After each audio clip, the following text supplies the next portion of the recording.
Hey, it's Dan. Welcome back. This is iAllegedly, and I've got a good one for you today because the dog ate my homework, and I just don't know what to tell you. Hit the like button, subscribe to the channel. And what I am referring to is the Bureau of Labor Statistics giving us our economic numbers. We may never get them. We may never get them. And it's like the old, hey, my dog ate the homework. Now, during the government shutdown, we were supposed to get economic numbers.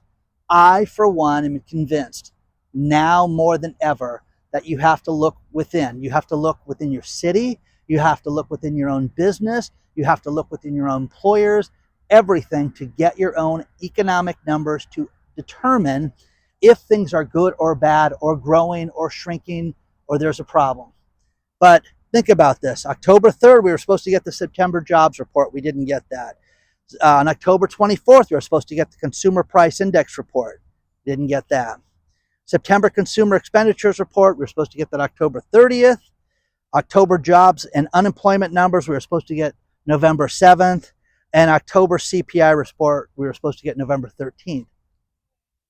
Didn't get it. Now, the beauty of this is the term, my dog ate my homework. This originated, and I had to pull this up. It originated in 1905 when a minister was putting together his sermon and he didn't have certain parts of it, and he said that a dog ate my sermon. That's where it originated from. When the homework line came in, and I did this research for you, was 1929. Oxford English Dictionary recorded instances of school children using the excuse from their homework. Cultural recognition, 1964, Up the Down Staircase was written in there, and stereotypical in the 70s, it was an unbelievable excuse to not get stuff done. Now, when I was in the 4th grade, there was a kid. I was in Miss Cora's class. Okay, Miss Cora was not married, she was single, which we never knew if she was divorced, but I ran into her one night and she was in her tennis gear and looked like she was, looking for action, and she was with a dude and some other friends. But anyways, nice lady. Paul was a kid in my class in the 4th grade.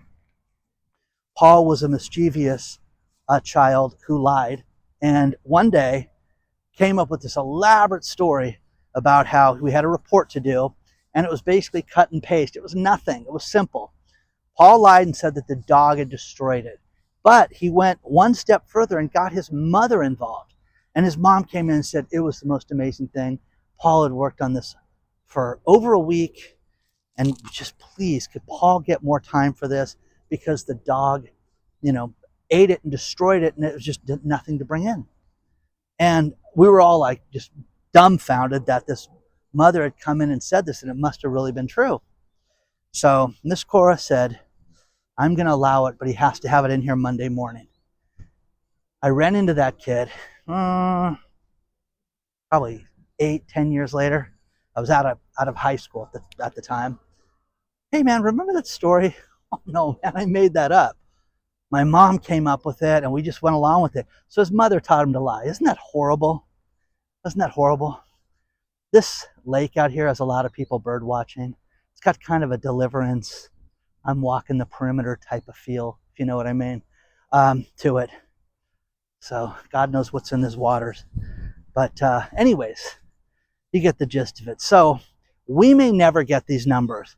But the point is, I don't believe any of this stuff. I don't believe our government. I don't believe this government. I don't believe the last government, especially.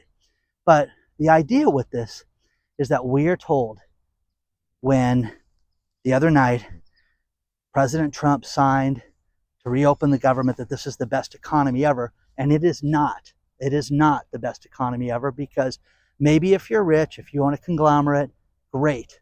Maybe that's the best thing. But it is not the best economy. And I've shared stories with a bunch of friends and business people, and some guys are doing really well. And they're doing really well right now. They're having early Black Friday deals, but they're doing elaborate planning. They're giving away great deals, great merchandise. If you spend X, you get this for free. And they are killing it. They are having the best Black Friday ever. And it's going to continue because you got Black Friday in 2 weeks. So these people are just absolutely going to make money hand over fist. And they're doing that. But then you've got the people that are not doing well. The Fall of the Slop Bowl. And that is a title for a bunch of stories I found. And that slop bowl sales, say it all. You have to look at the economy. You have to look at your economy. What do you eat? What's value to you? What is a good place to eat at? I'm not a fan of the Chipotle. I hate Sweet Green, that place. Can't stand it because they say things like, what's your protein? No, my protein is chicken. Okay, do you guys have any meat here? Or is it just protein? Is it Soylent Green? Okay, well, I'm going to have Soylent Green. Sweet Green is one of those restaurants. And then Kava is another one. And these places are off a ton, an absolute ton. Let's start with Chipotle. Their stock price is off 50% right now. Dun, dun, dun. I remember when the stock was hundreds of dollars a share, and then they had a stock split. La, la, la, la, la, la, la. And nobody wants to have a bowl, a slop bowl with all that junk in it and the Chipotle sauce. Let's go get a slop bowl. Okay, isn't that a great term for your dinner? Honey, slop bowl. Okay? It's like you wouldn't feed the pigs that. So these companies are not doing well. Sweet Green is going to have its first takeout place. And it's all going to be automated with robots. So you're going to be able to go by in your car and watch them put together your slop bowl with a robot. How cool is that? Oh my God. But it's $20, guys, to have a slop bowl. You can't afford this. No one can afford this stuff.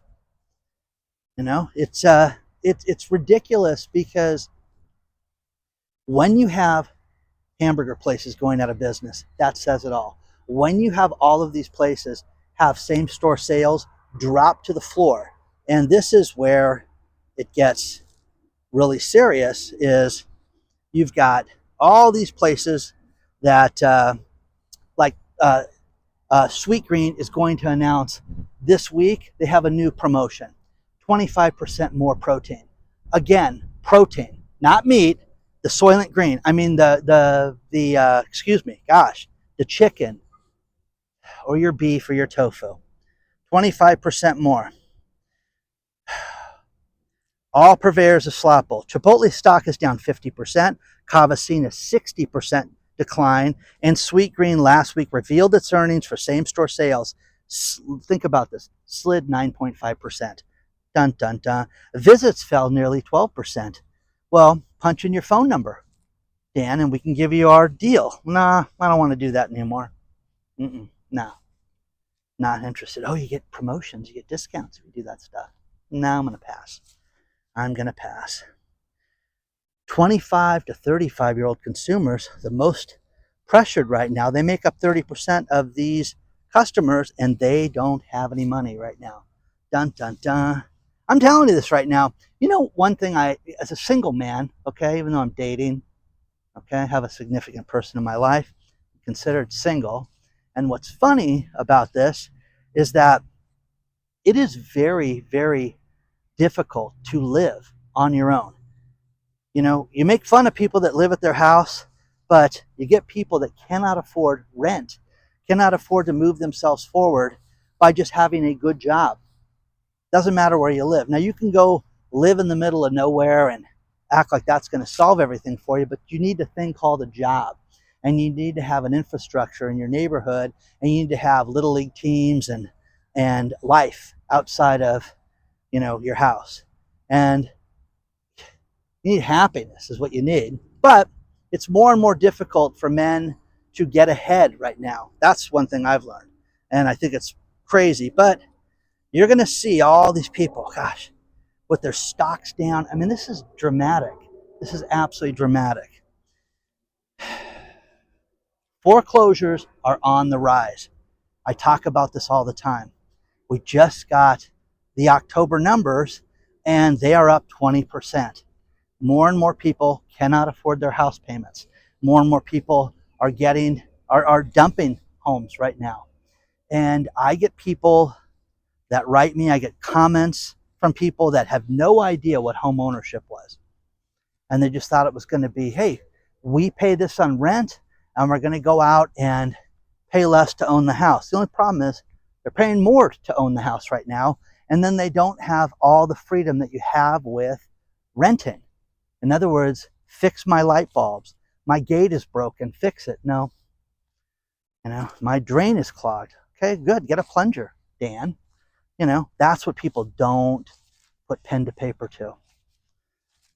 So, wow. Too much walking through the swamp right now. Let me know what you think so far. There's a lot more to cover, but this is just beautiful. It's going to rain any time now, and we're getting all this beautiful stuff in the sky and looking really nice. Let me know what you think so far about all this. And do you buy slop bowls?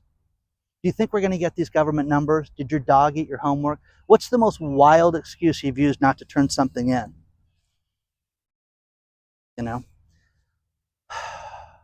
I get a kick out of stuff like this. I get a kick out of people making up excuses. The thing I've told you guys about is when people owe people money, that's when they come up with the most wild excuses, and everybody thinks that they're the ones that invented it, and they haven't invented it. They haven't invented anything. Okay, listen, I know we owe him the money on Thursday, but we're gonna mail the check like on Monday, so he won't be able to cash it till then, and you tell him you saw me mail it. And by the time he'll be upset over the weekend, he's gonna be furious, but he's gonna wake up, and on Tuesday he'll have the check. See, we told you we mailed it, that type of stuff. Only problem is it's been done forever. It's been done since the dawn of man. It's been done since some guy was creating a sermon in 1905 and lied about his sermon just so he could get out of it because he was going to be late. Instead of saying, hey, you know what I did? I met a lass and drank a lot this weekend and didn't get to it. Can't say that. Just giving a sermon, It's not supposed to be with women, I guess. Anyways, let me know what you think about that. Oh, bird caught something. He's coming this way. What do you get? Anything good? Oh, got his hand. Oh, fish. Nice. There's more to cover.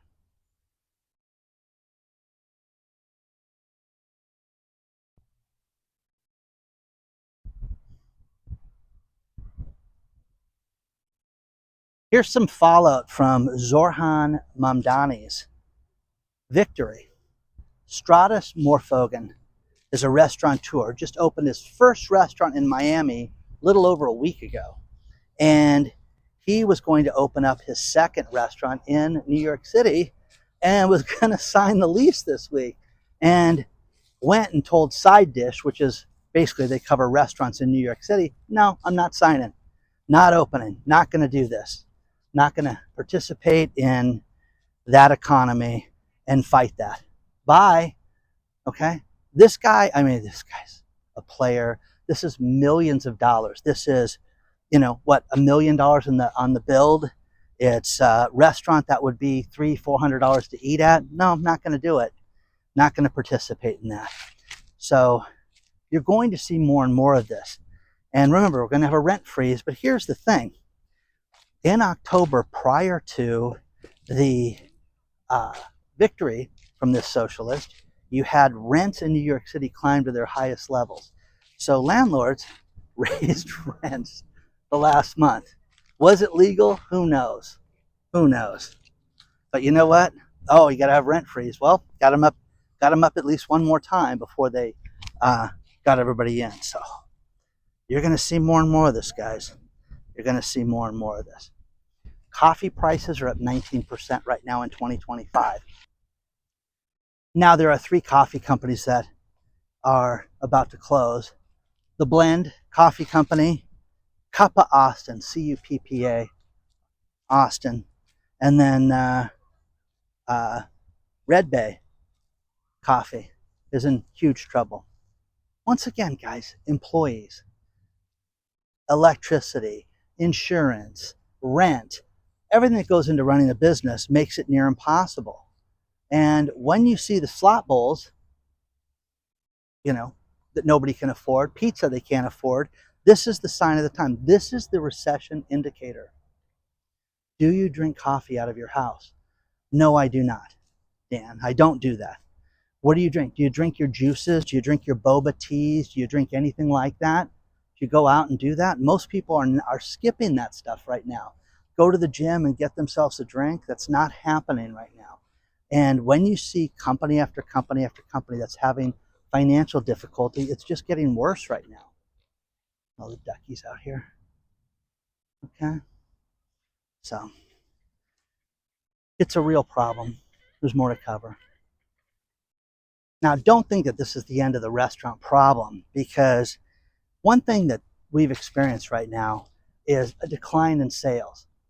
Overall, you're going to see restaurants do $478 billion in sales in the United States. That's every restaurant, from fast food to nice high-end restaurants. 478. It's up 2.8%. Now, excluding COVID numbers, when everything was shut down, this is the worst numbers in well over 10 years. So you don't see the increase that we've seen in years gone by. You don't see people that are going out and shopping. It's going down, down, down, down, down. Now, there were more restaurants that were open this year that didn't survive. Imagine opening a business in 2025. Congratulations, you did it. You have your dream of owning your own business, and whether it's a franchise or whether you go out and you open, an individual standalone location, and it's already closed by November. Before Thanksgiving, you guys are done. That is horrific. Now, I love stories like this that get sent to me. Beloved Mexican chain goes down. Beloved Italian chain goes down. If it was beloved, people would eat there. I have a relative that's got a beloved restaurant where people wait an hour to an hour and 45 minutes. It's been open 60 years. That's beloved. Mateo's, authentic Mexican grill, which I love. Anytime you have to put that in your name, like authentic anything, that's ridiculous. It's not authentic. It's awful. Okay? So they closed 4 locations. And the next one, 64 locations of Arby's are going down for the count. Now think about this. You've got 64 Arby's done, finished. Arby's did $29 billion in sales last year. Who knew? Who knew? $29 billion in sales? But they can't get out of this. They cannot make it out of this right now. And you're seeing this as more and more and more of a problem right now. So there is a new credit score that's going to affect people. And the credit score is going to work on 2 ways. It's going to affect 2 areas of the economy. Number one, it's going to take into figuring out your score. It's going to take in your cash flow. In other words, show the family cash flow. What? Then I'm just showing how much I make a year, and I have my credit score. It's separate from the money I bring in. Nope. That's all going to be brought together now, and you're going to have your FICO score be determined with your cash flow, so they can determine that. Wait a second, I get paid once a month. Hey, I'm self-employed. My money comes in when I work, and I really don't talk about stuff like that. No, you're going to talk about it. You're going to show us your cash flow to help determine your credit score. How about that? Talking about invasive? Yeah. Oh, yeah. Oh, yeah.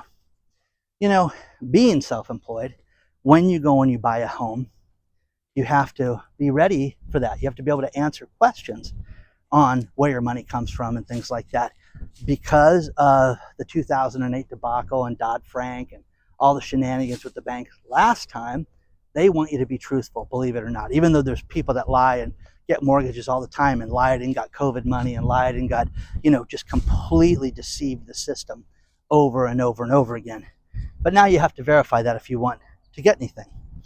The other thing is that for you to get a standard FHA loan, you need to have a credit score above 620. You know what we're going to do? We're going to lighten the load for people.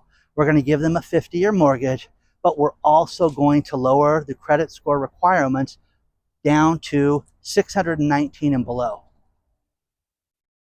Think about what I just said. We're going to lower the credit score and make it so that people can go out and borrow money and they'll qualify for a home mortgage. Now, because you can qualify for something, hey, like I talked about the car loans last week, how they're going after not only the lenders that lent people money, but they're going after the dealerships that were part of the fraud. So this is going to make it so who cares if you can afford it? We're going to put you in that house. So you're gonna get to live someplace for a few months before you realize you can't afford it. And the problem with it is that you're gonna get divorced, you're gonna have people get sick over this, you're gonna have misery. That's what money problems do for people. And don't worry, you're gonna figure it out. Oh, come on, Dan, you're gonna make more money. You'll figure it out, you'll make those payments. Will you? Will you do that? Is that worth putting yourself through? Few things. We have a video sharing site, newvideos.com. Check it out. You can advertise your business. You can sign up for free, share your kids' videos. Every day I wake up and there's more and more people on it. Newvideos.com. Check it out. If you want our private channel, that is called iAllegedly Live. It's a little monthly fee, but it's uncensored and it is fantastic. And we are fast approaching, I think, 1 or 2 videos away from 500 videos on that channel. It's amazing. I love doing that. Check it out today. Final story. You've seen those ads for, home theft, where people are stealing your home and changing the title. Well, a man in Scottsdale, Arizona had a second home there and got notified by the title company that there was somebody trying to sell his property. And he didn't think much about it. He was like, well, okay. So he went and drove back to the house and found that the locks had been changed and there was a lockbox in the house, and 2 women came up with the idea of stealing this guy's house. Isn't that amazing? Hello, Mr. Squirrel. I have nothing for you today. Sorry, I wandered over in this direction. But isn't that wild? So there was an investor who was interested in the house, and there are those companies out there that you can call and, hey, listen, you don't want to deal with realtors. You don't want to deal with problems fixing the place up. We'll take care of it. So they contacted this guy for a quick sale because there was a death in the family. And these 2 women came up with it. And one woman said, my name is Rachel. I'm the liaison for the owner, just because she's so distraught over her family member dying and leaving us the house. Imagine that. I mean, it's so good, but it's felony, missing, all this stuff. And it's just so much. And they almost got away with it. But then the buyer was like, wait a second, this is going way too quick. This is too fast. And I don't get to talk to anybody, and I don't get to see certain things. Nope. So this happens, guys, where people steal properties, and you haven't seen anything yet. As the economy gets worse and worse and worse, you're going to see people excel during this time, which my friend, my buddy right now, is excelling. And God love him. God bless the guy. But the guy works incredibly hard 7 days a week. And you want to get a hold of him, he's working, okay? It's very easy to find that guy. But his Black Friday 2 weeks early is killing it. He's doing well.